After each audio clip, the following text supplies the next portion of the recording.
So I think smaller shows and these youth groups that are coming up, I think they're going to find their niche and create their own work and their own venues. And it may not be three-ring circus. That may be not in the cards right now. I mean, I think it'll never go away completely, but I don't know if it'll be on the level of Ringling anymore.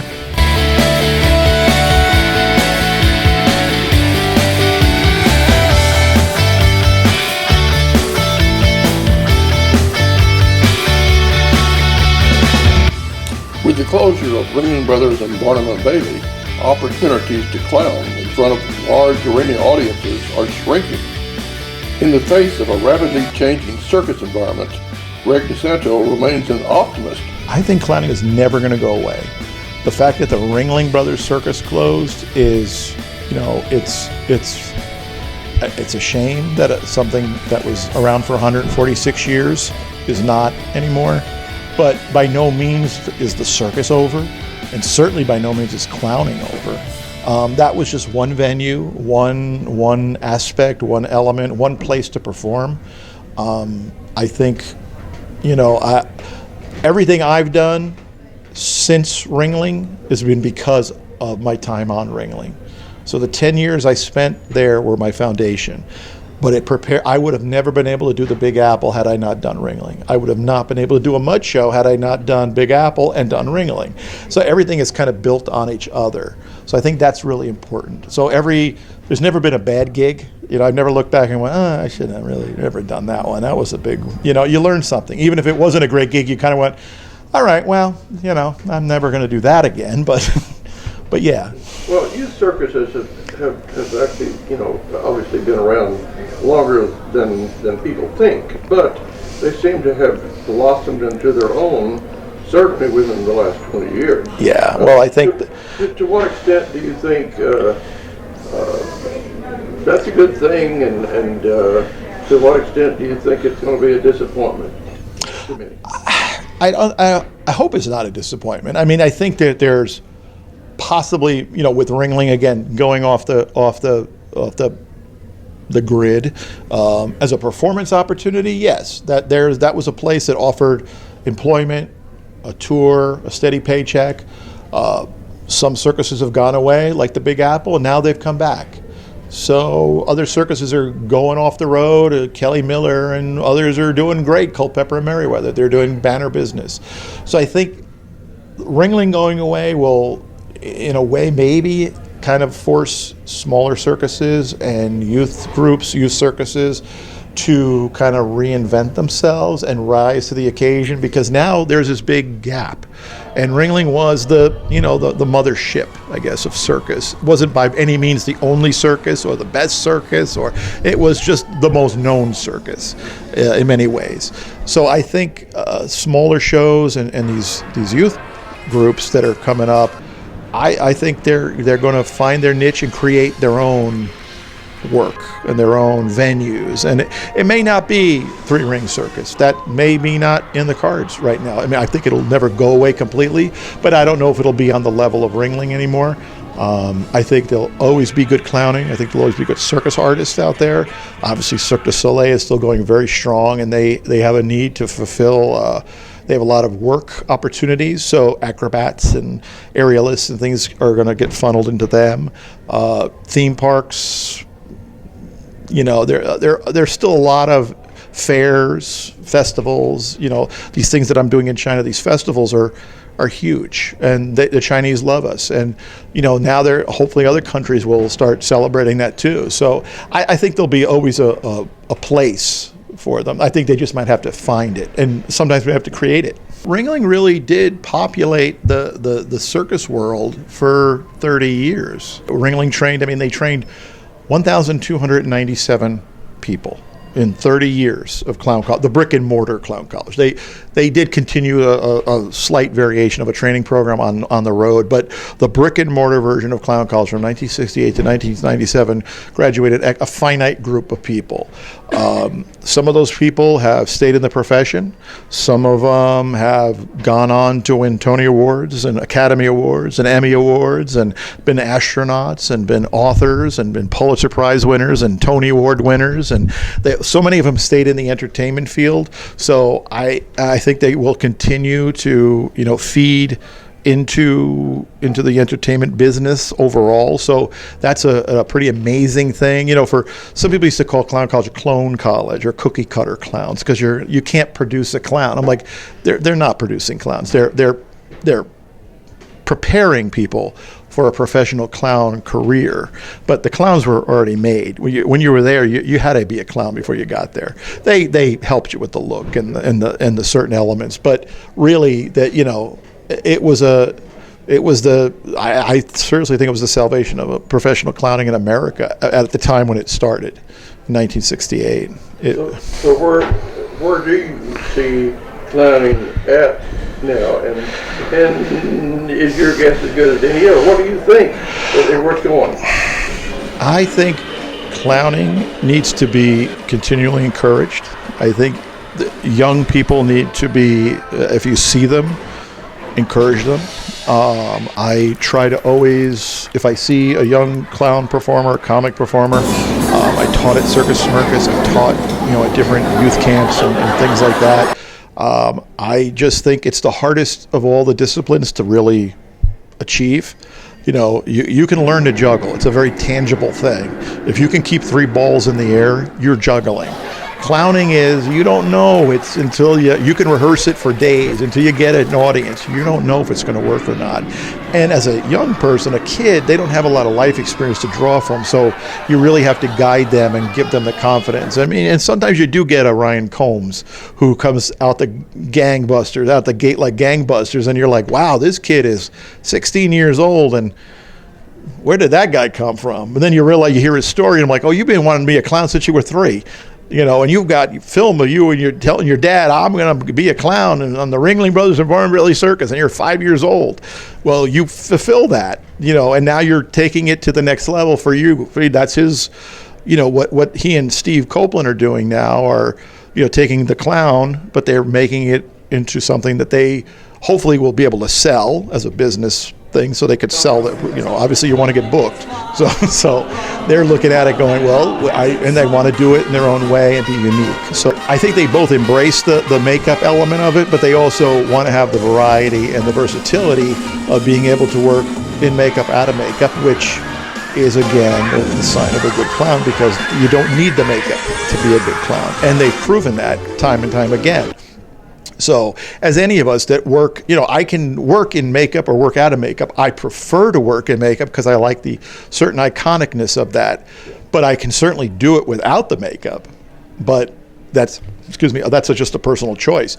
They have taken that choice and made an act. So where is it going? I think it's going as anywhere anybody wants to take it. I think clowning is like anything. You can just keep going with this, and there's always going to be a need for clowns. There's always going to be a desire for good clowns. I think the circuses that are out there are going to want good clowns. And good clowns meaning that they're successful. They don't just look like a clown, and they don't drive a truck. The joke is, you go on some of these shows and it's like, I want to be a clown. Great. They don't ask you if you went to clown college. They ask you if you have a CDL. And that's not what clowning is. That's a logistical thing about being on a small show. We need truck drivers. And you can clown too, that's great. But that's not why we do this. I don't want to be that clown. I want to be the clown that works and gets laughs and affects people and just, I get to say that I'm a clown. I'm a circus clown. Emily is our daughter, and she is going to be 20 years old in a few very short months. She clowns. She did not like clowning in the beginning. She would have nothing to, she was a very serious kid. And that worried me for a while. But she kind of got into performing. mostly doing musical theater kind of things in school and plays. She was very reluctant. We never pushed her into clowning. We never said, you have to do this or you should come up with a clown makeup and everything. And eventually we were taught at Priscilla Mooseburger, Tricia Manuel's, she has a Mooseburger camp, which is a clown training program, but it teaches, makeup and physicality and pratfalls and, a lot of other things, clowning in like hospitals and clowning in churches and things, balloons and face painting and things like that. But so she would come with us to that because she was young. She had to come with us. And we said, well, you're here. If you want to sit, and they were very nice. They said, if she wants to sit in any of these classes, go let her, she's a kid, but, it was very controlled environment. We totally trust her. The people were very nice. So we're like, go. So she'd sit in on makeup and she'd play with it a little bit and she'd come and show us. I'm like, oh, you put makeup on. You never want to put makeup on when we asked you to put makeup. Now you put, and then she'd come back and she'd show us a little hat trick she learned from the hat trick class. She goes, look at this hat trick I learned. I'm like, your mother and I could have taught you that trick, but you never wanted to, you had to go, well, no, but she taught us better, this one over here. And I'm like, okay. So we just kind of sat back and eventually she got to the point where she wanted to get a costume made and and kind of decided on a makeup, and we just kind of stayed back and said, that's very nice, you want to do this, and so she started doing a few little things with us here and there. And in Baraboo, she didn't like to do it so much in Baraboo.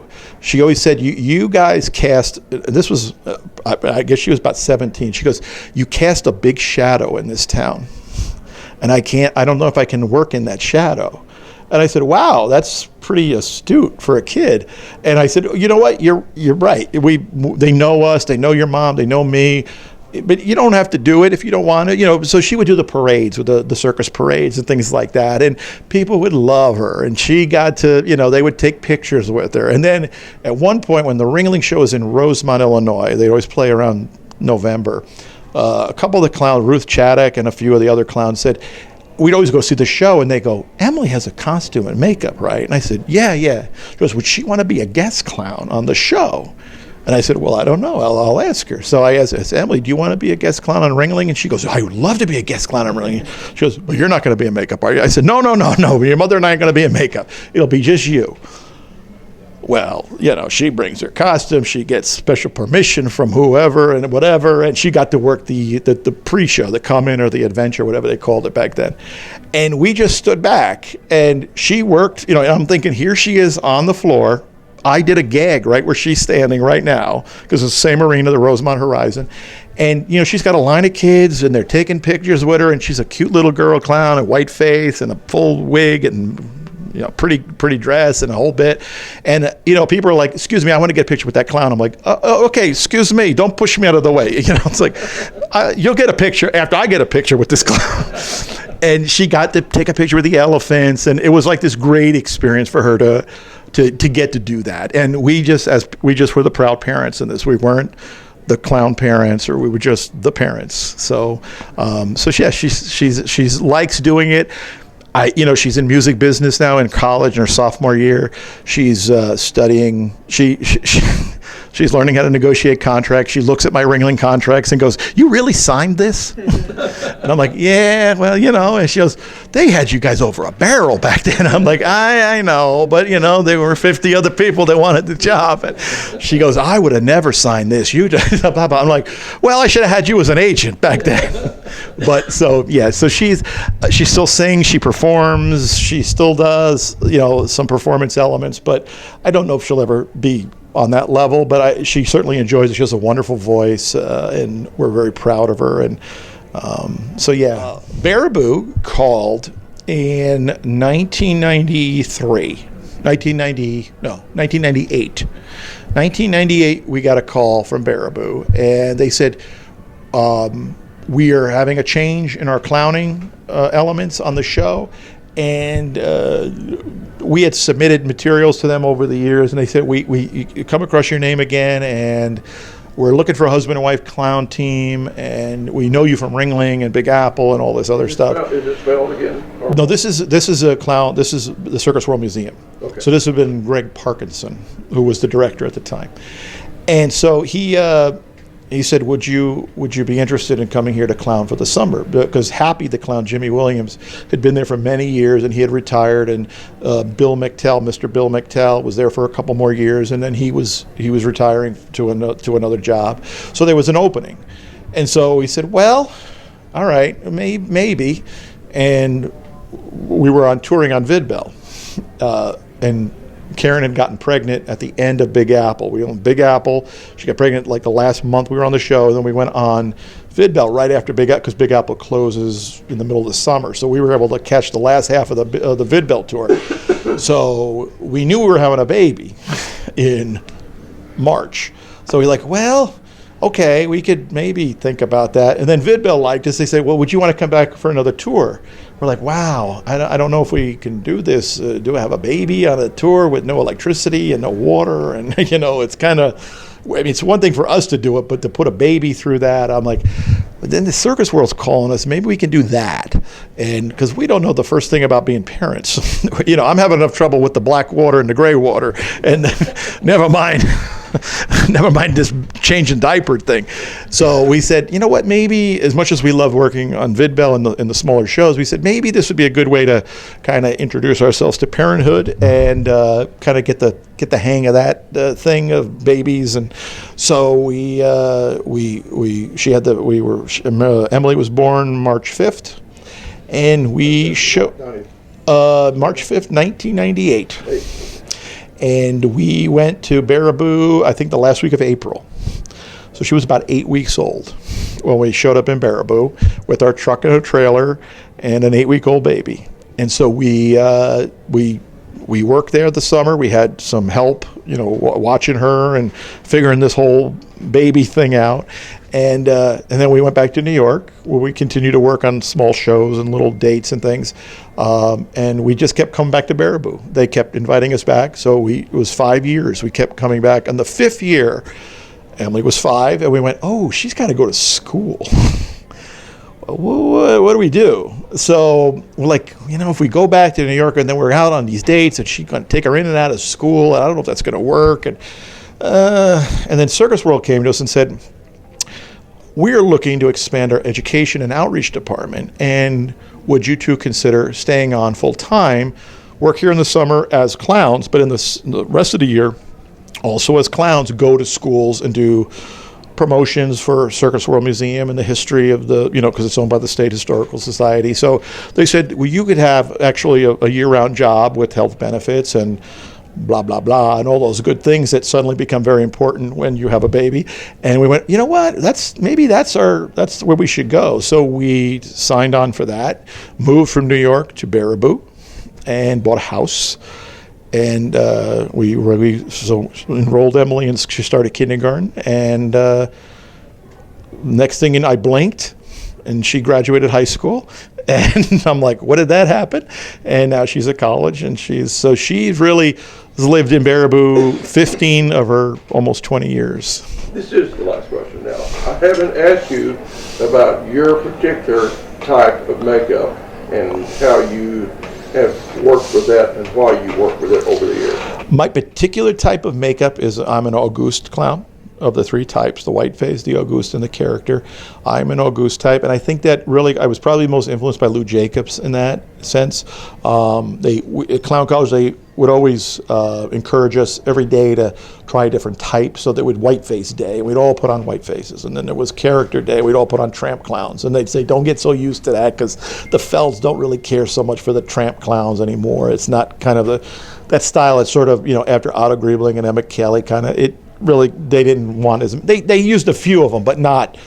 We can't have 25 Emmett Kellys out there doing that thing. So they said, but you want to try all that dirty stuff and put all that black on your neck and everything. But a lot of us, focused on the Auguste, and that was the style I kind of leaned towards in the beginning.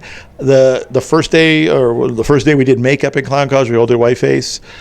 The second or third day, we all kind of switched over to Auguste, and then we did that for a couple days, and then we tried Tramp Clown for the third day, third or fourth time.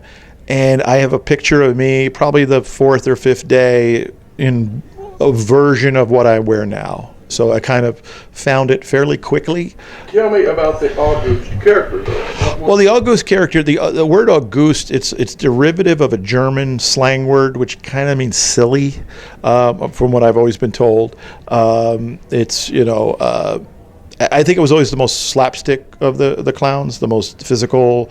The white face tended to be more of the authority figure, the boss or the straight man in the clown routines. The Auguste clown is more of the patsy or the fall guy. And you see it in like Abbott and Costello. I mean, Abbott's the white face, Costello's the Auguste. The Marx Brothers, it's all three. It's, Groucho's the white face, Chico's the Auguste, and Harpo's the character. Or actually, Harpo would be the Auguste, Chico would be the character. The Three Stooges, it sort of falls into place with all the major comedy people, that style.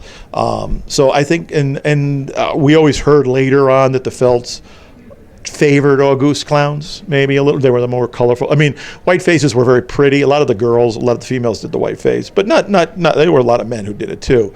But it was, I kind of, the first time I put that in the back of my ears and neck, I said, I don't know if I want to do this for the rest of it. This is going to be a lot of work. So I just never felt comfortable doing the white face. And I like the tramp clown, but I know it's the most successful tramp clowns I've ever seen are generally older gentlemen, so I think it's something you grow into. Even though I think Otto did it from a fairly young age, he was the most effective towards the end when he was much, much older. So I think it shows up better. So Karen did like you in and out of what makeup? She did like me in and out of makeup. She did, and I'm going to stick with that story, and that's where I'm going. If you've joined us midstream and you'd like to visit the other segments of our conversation, search YouTube for Greg DeSanto Parts 1 and 2. Greg and I thank you for watching.